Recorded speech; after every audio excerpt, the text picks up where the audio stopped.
Eh bien, ça a été un conseil des finances des plus intéressants et je pense que cela représente une expérience importante dans la vie du conseil.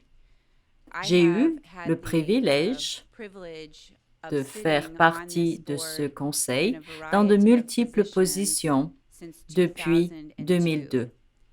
Donc, j'ai vu beaucoup de différentes dynamiques, beaucoup de différentes formes de rapports et j'ai observé beaucoup de différents conseils, essayant au mieux pour aider à soutenir l'Église et l'intendance des biens de l'Église mondiale. Et je ressens que ce conseil, pour diverses raisons, dont certaines sont des circonstances qui sont hors de notre contrôle, a atteint un tout nouveau niveau de direction participative dans ses responsabilités d'intendance. Et c'est donc du fond de mon cœur que je veux adresser un merci très sincère. Cela a été vraiment difficile à bien des égards. Nous avons eu plus de 50 rapports à prendre en compte et une variété de circonstances financières complexes pour bien comprendre la situation.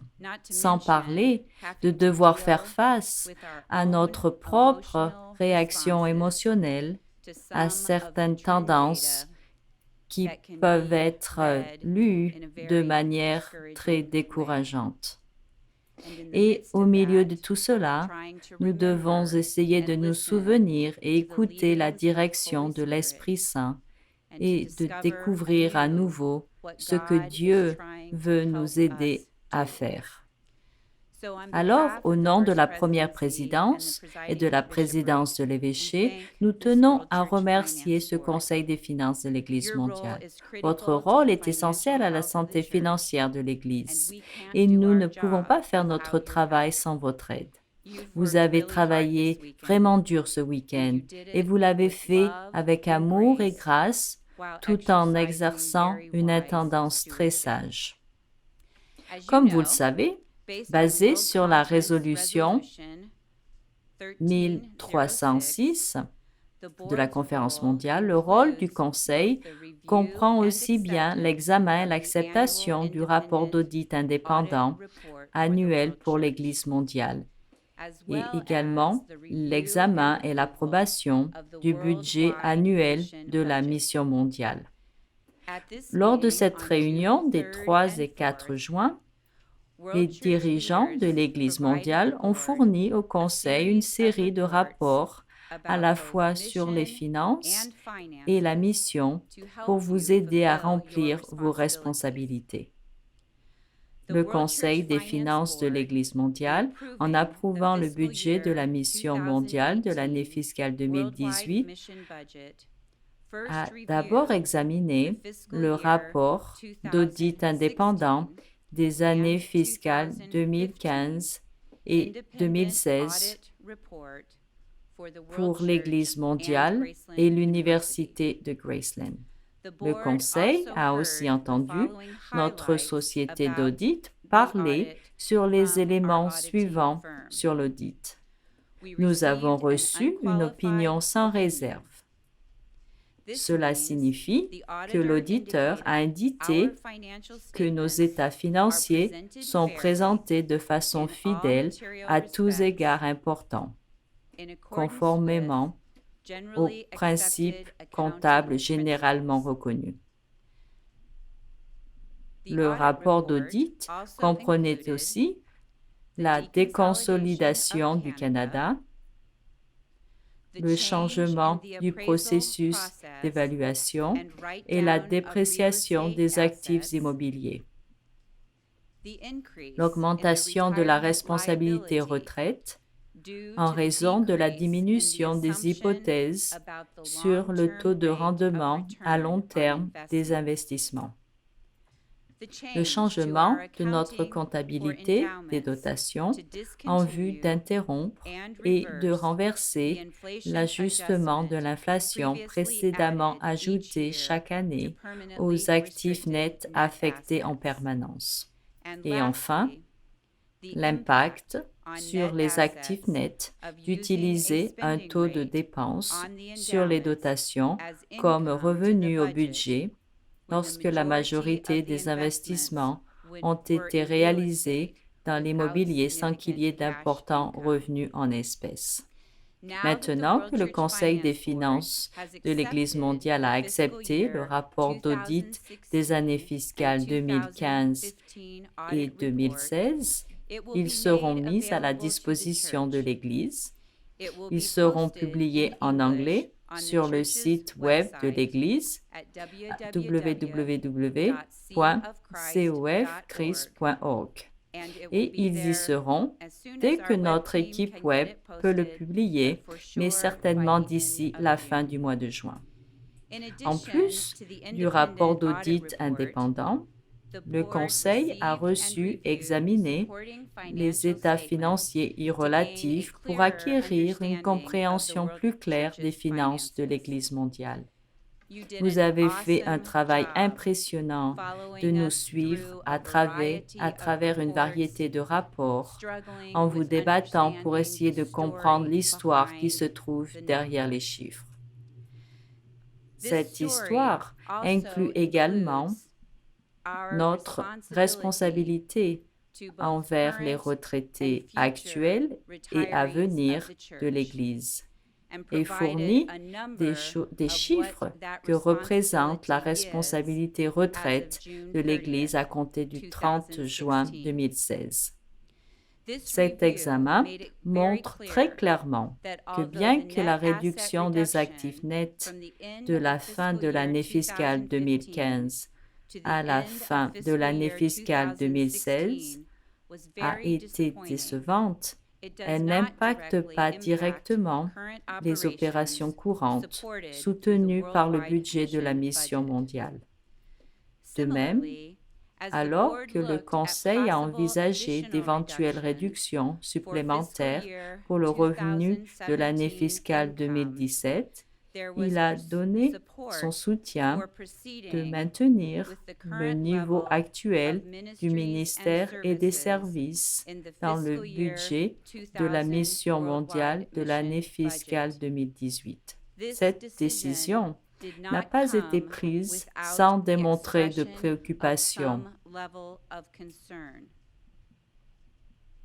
Cependant, la décision a été prise d'aller de l'avant avec le projet de budget pour 2018. Alors que nous avons parlé de 2017, nous avons identifié deux facteurs significatifs qui pourraient contribuer à la réduction supplémentaire attendue dans les actifs nets alors que nous clôturons les livres le 30 juin. Le premier est un changement dans la façon dont l'Église fait le suivi des plans, des dons planifiés initialement pour les fonds de dotation de la mission mondiale. Ils comprennent une indication des cotisations futures pour simplifier les états financiers, afin que tout le monde comprenne mieux notre situation financière actuelle. Ces dons futurs seront comptabilisés pour l'exercice en cours au moment où ils seront reçus. Ils ne seront pas reportés au solde des comptes débiteurs et cela résultera à une réduction de la dette pour cette année fiscale. Le second changement que nous anticipons, c'est que la présidence de l'évêché continue de travailler en collaboration avec les actuaires pour être plus clair sur la responsabilité qui incombe à l'Église pour la retraite. Des ajustements supplémentaires peuvent se produire dans les calculs de l'année fiscale 2017. La présidence de l'évêché poursuit également l'évaluation annuelle des parcelles invendues du projet Harmonie. qui est un domaine de 3250 acres dans l'est du comté de Jackson, au Missouri. La présidence de l'évêché utilisera un autre expert cette année pour continuer à mieux comprendre comment ces derniers évaluent le marché dans cette région. Ceci peut conduire à un autre changement dans la valeur comptable, mais nous continuons avec cette activité pour mieux préparer la présidence de l'évêché à être en mesure de négocier des ventes de cette propriété dans l'année qui vient. Le Conseil a examiné des modèles de trésorerie détaillés pour comprendre ce qui est fait pour gérer les actifs liquides. Il est important que le Conseil se souvienne que la présidence de l'évêché travaille le plan de la solution. Il se peut qu'il y ait une réduction supplémentaire dans les actifs nets, tandis que la présidence de l'évêché prend des mesures pour inverser les tendances qui sont face à nous. Le Conseil a examiné les dépenses pour l'année fiscale en cours. Il a été dit que les gestionnaires de budget font un excellent travail pour rester dans leur budget approuvé. Nos dépenses sont très bien maîtrisées. Cependant, le Conseil a examiné 3 endroits de revenus qui sont en dessous du budget pour l'année fiscale 2017. Ce sont les dîmes de mission mondiale, les legs non désignés et autres revenus. Les dîmes de mission mondiale étaient en baisse au printemps. La clé pour maintenir notre niveau actuel de mission dans le monde entier, c'est la manière dont l'Église soutient financièrement cette mission par le biais des dîmes de mission mondiale. Le Conseil a débattu du plan que la présidence de l'évêché a mis en place pour réduire plusieurs dépenses importantes, telles que les charges d'investissement et de formation du personnel, avec pour objectif de maintenir notre budget dans les limites des revenus disponibles pour l'exercice financier 2017. Lors de notre réunion en novembre, nous vous communiquerons les résultats du 4e trimestre de cette année fiscale. Les revenus présupposés du projet du budget de mission mondiale de l'exercice financier 2018 ont été initialement approuvés à la réunion du Conseil en février 2017. La participation du Conseil dans l'élaboration du projet de budget était un processus nouveau. Les dirigeants de l'Église mondiale ont trouvé ce processus de collaboration très utile et nous espérons que le Conseil a également souligné votre participation précoce dans le processus global. Depuis la réunion de février, des informations supplémentaires ont amené les dirigeants de l'Église mondiale à douter des projections de recettes présentées au Conseil dans le projet de budget 2018. Le Conseil a également exprimé ses inquiétudes quant aux projections de recettes suite aux problèmes soulevés samedi, la première présidence et la présidence de l'évêché ont présenté un amendement de budget pour réduire le budget de 0,75 millions de dollars américains. Après de longues discussions et des réflexions émouvantes sur notre vocation à répondre à la mission, tout en prêtant attention à l'intendance des actifs de notre Église, le Conseil a décidé de rejeter l'amendement. Le Conseil a finalement approuvé le projet de budget de mission mondiale initial à 18,7 millions de dollars américains pour l'exercice financier 2018.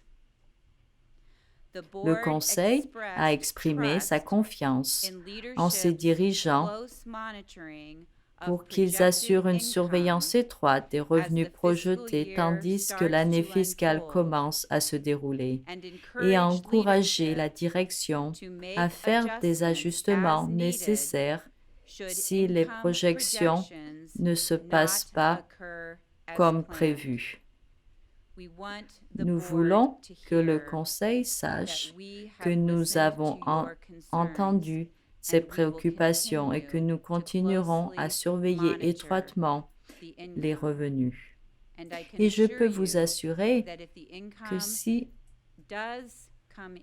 le revenu arrive dans le pire des scénarios se produit, nous prendrons des actions appropriées et vous tiendrons au courant lors des réunions de novembre et de février. En même temps, nous vous commissionnons à vous mettre en marche dans l'Église et à partager les bonnes nouvelles de qui se passe et de ce qui peut arriver lorsque les gens partagent généreusement à travers les dîmes de mission mondiale. Ce qui va se produire par la suite ne relève pas que de la responsabilité de la présidence de l'évêché ou de la première présidence ou encore du Conseil des 12. C'est l'affaire de tous. Allez et encouragez les gens à donner au même niveau atteint pendant l'année civile 2016. Nous n'avons pas besoin d'en faire plus. Il nous faut seulement répéter ce qui s'est produit en 2016. Et je sais que nous y parviendrons si nous pouvons faire passer le message à l'Église. Dans le cadre de ce processus de partage, le budget de l'exercice financier 2018 sera publié sur le site web de l'Église et imprimé dans le Hérault du mois de juillet-août.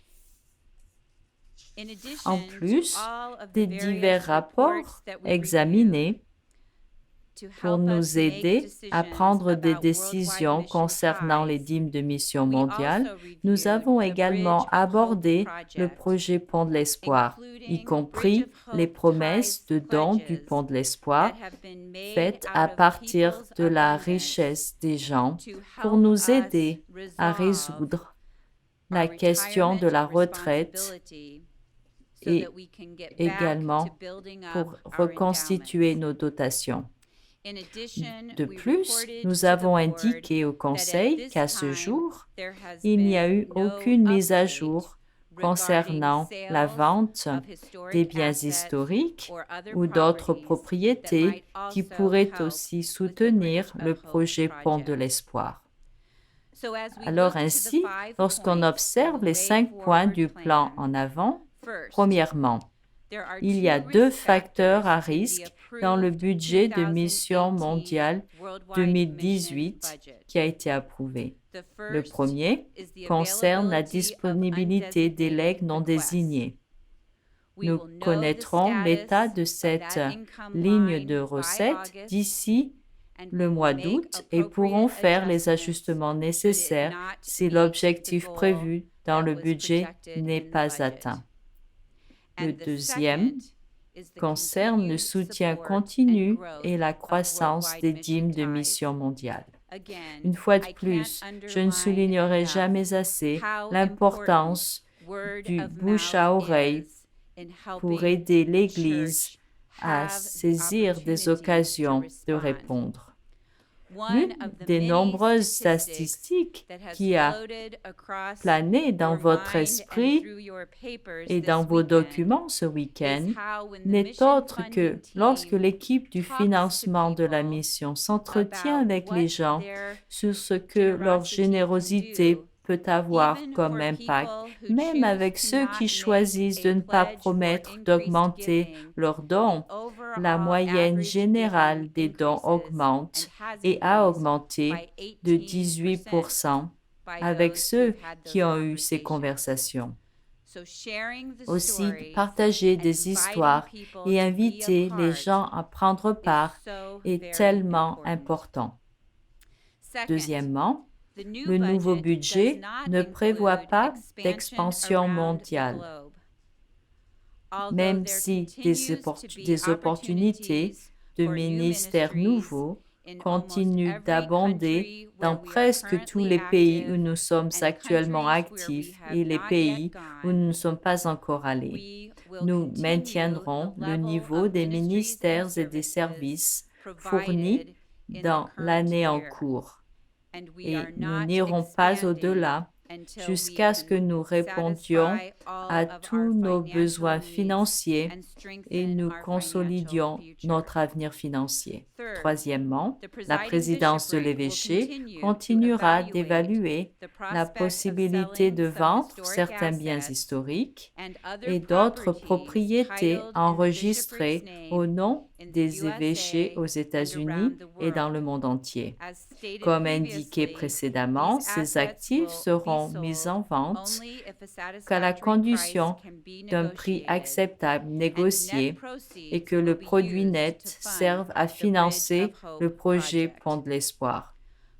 Quatrièmement, le soutien continu des dîmes de mission mondiale par l'Église à travers des dons durables est essentiel à la poursuite des ministères et des services. Je reconnais l'avoir dit au moins 5 fois, mais les dîmes de mission mondiale sont ce qui finance le budget et le niveau des ministères et des services que nous fournissons suivra la tendance de ces dîmes.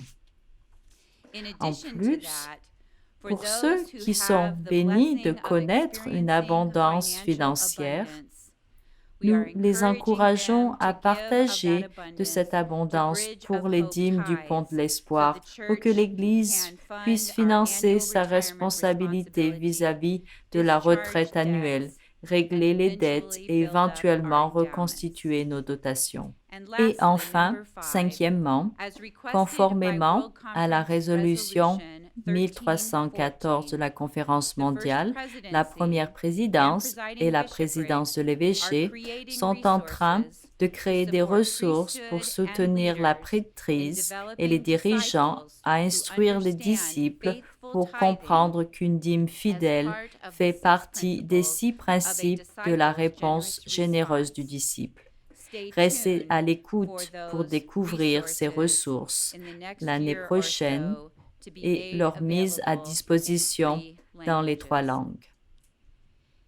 Malgré les nombreux enjeux financiers auxquels nous sommes confrontés et avec lesquels moi et mes collègues nous rivalisons chaque jour,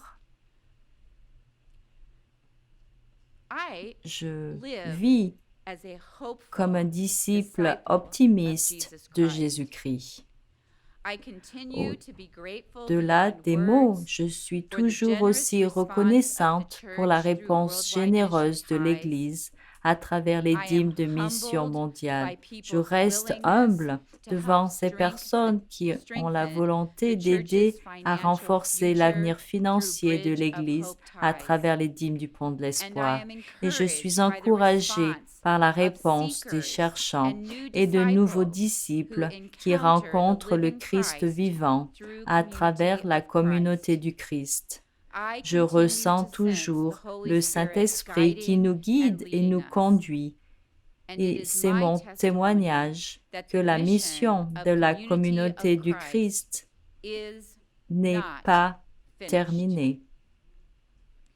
Si nous suivons fidèlement, Dieu nous aidera à construire un pont de l'espoir vers l'avenir.